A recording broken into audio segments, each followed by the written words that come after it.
ये कहानी है अंशिका की। अंशिका बहुत ही अच्छे स्वभाव की लड़की है। वह कभी दूसरों का बुरा नहीं चाहती।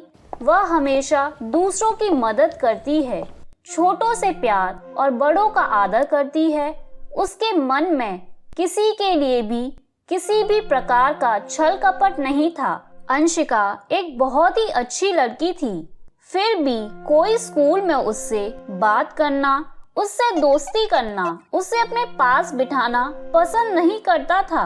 सभी उसे नफरत की नजरों से देखते थे, सिर्फ इसलिए क्योंकि उसका रंग काला था। उसे हमेशा अपने रंग की वजह से बहुत कुछ सुनना और सहना पड़ता था।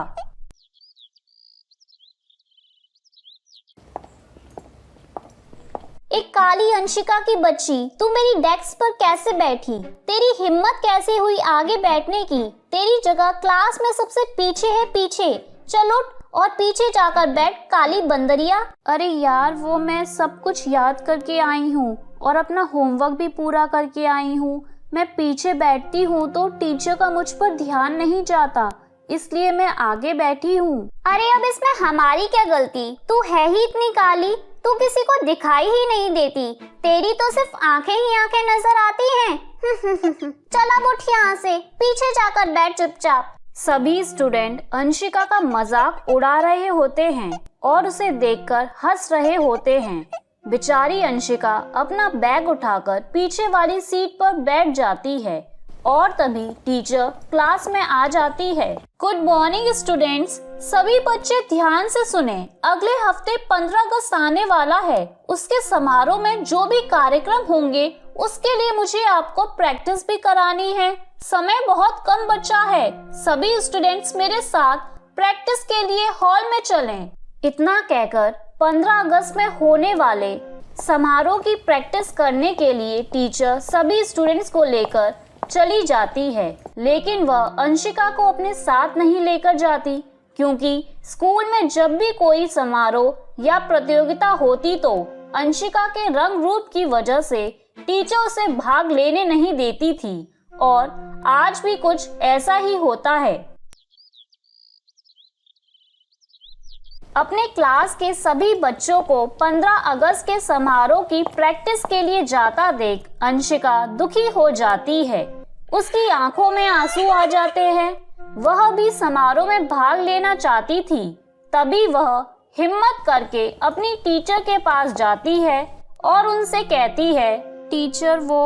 अरे अंशिका, तुम यहाँ क्या कर रही हो? तुम्हारी यहाँ क्या जरूरत है? तुम देख नहीं रही हो मैं 15 अगस्त के समारोह की तैयारी करा रही हूँ। टीचर वो, मुझे आपसे कहना था। अरे क्या कहना है? जल्दी बोलो, टाइम नहीं है मेरे पास। टीचर वो, मैं भी 15 अगस्त के समारोह में भाग लेना चाहती हूँ। डांस ग्रुप में शामिल होना चाहती हूँ क्योंकि मेरी डांस करने में बहुत रुचि है। देखो अंशिका, तुम काली हो, सुंदर नहीं हो और डांस में सिर्फ सुंदर सुंदर स्टूडेंट्स हैं और वो भी पूरे हो गए हैं और मैं नहीं चाहती तुम्हारे काले रंग की वजह से मेरी पूरी क्लास की स्टेज पर इंसल्ट हो। तुम सिर्फ पीछे बैठकर समारोह देखो और तालियां बजाओ।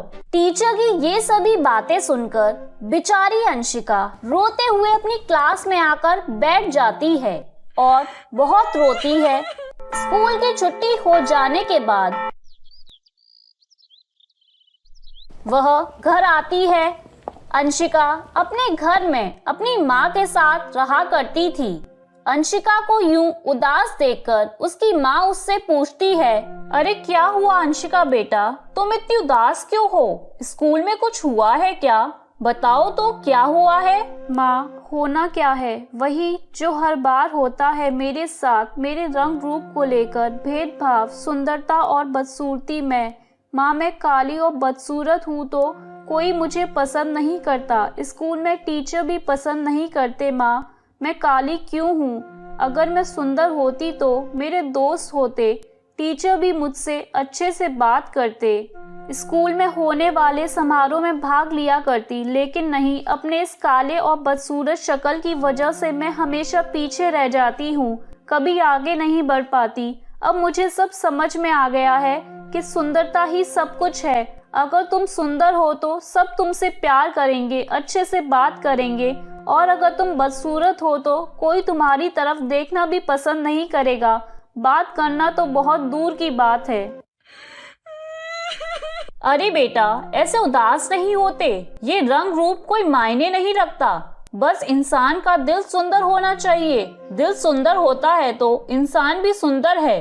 अगर उसका दिल ही सुंदर नहीं तो चाहे वो कितना भी सुंदर क्यों ना हो, उसकी सुंदरता बेकार है। अच्छा चलो अब शांत हो जाओ, मैंने खाना बना दिया है, खाना खा लो बेटा। अंशिका को अपनी माँ की बात सुनकर थोड़ी तसल्ली मिलती है और वह खाना खा लेती है। ऐसे ही समय बीत रहा था और 15 अगस्त का दिन आ ही जाता है। पूरे स्कूल को बहुत अच्छी तरह से सजाया गया था। सभी बच्चे बहुत खुश थे। पूरे स्कूल में देशभक्ति का माहौल था और कुछ समय बाद 15 अगस्त का समारोह शुरू होता है। देशभक्ति गीत गाए, बच्चों ने अच्छी 15 अगस्त के ऊपर कविताएं सुनाई और बेचारी अंशिका स्टेज पर बच्चों को देखकर खुश हो रही थी और तालियां बजा रही थी। कुछ समय बाद चीफ गेस्ट भी आ जाते हैं। प्रिंसिपल और चीफ गेस्ट ने झंडे को फहराया। उसके बाद प्रिंसिपल एक 15 अगस्त के ऊपर स्पीच देती है। आप सभी को 15 अगस्त आज़ादी दिवस की बहुत बहुत शुभकामनाएं। आज का दिन हमारे लिए बहुत महत्वपूर्ण दिन है, इसलिए इस दिन को जितना सेलिब्रेट किया जाए उतना कम है।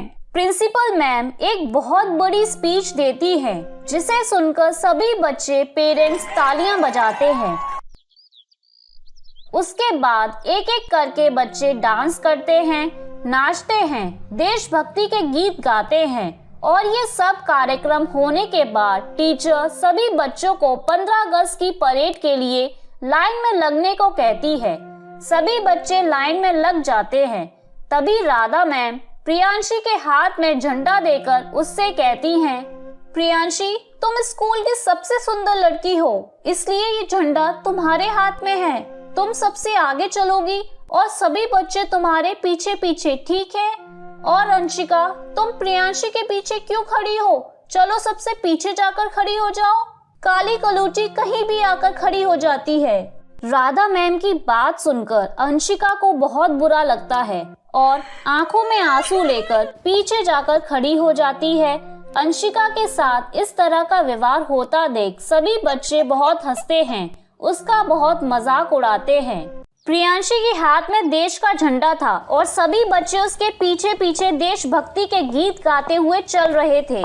तभी रास्ते में एक पत्थर आता है जिससे टकराकर प्रियांशी गिरने ही वाली थी। सभी बच्चे अपनी धुन में मगन थे, लेकिन अंशिका की नजर जैसे ही प्रियांशी के ऊपर जाती है, उसके हाथ से वो झंडा गिरने ही वाला था। लेकिन अंशिका बहुत तेज भागते हुए वह झंडा और प्रियांशी को गिरने से बचा लेती है।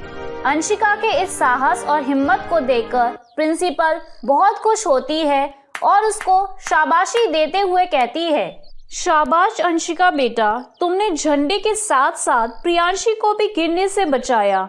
तुम्हारे अंदर बहुत साहस है, तुमने झंडे को नहीं गिरने दिया। तुम बहुत होनहार स्टूडेंट हो। प्रिंसिपल मैम, झंडा तो हमारे देश की आन बान शान है। इस झंडे को मैं कैसे गिरने देती? इसको तो मैं अपनी जान पर खेलकर भी गिरने से बचाती। और जब अपने देश और झंडे की बात आती है तो साहस और हिम्मत तो अपने आप ही आ जाता है। और प्रिंसिपल मैम, मैंने वही किया जो हमारी क्लास टीचर राधा मैम ने सिखाया है।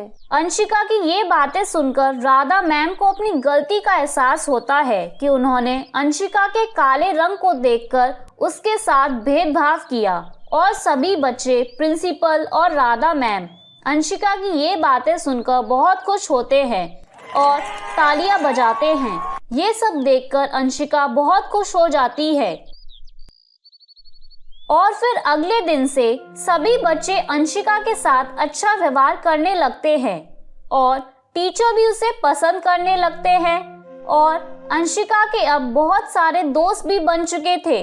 अब अंशिका को अपने रंग रूप से कोई भी शिकायत नहीं थी। वह हंसी खुशी रहने लगती है।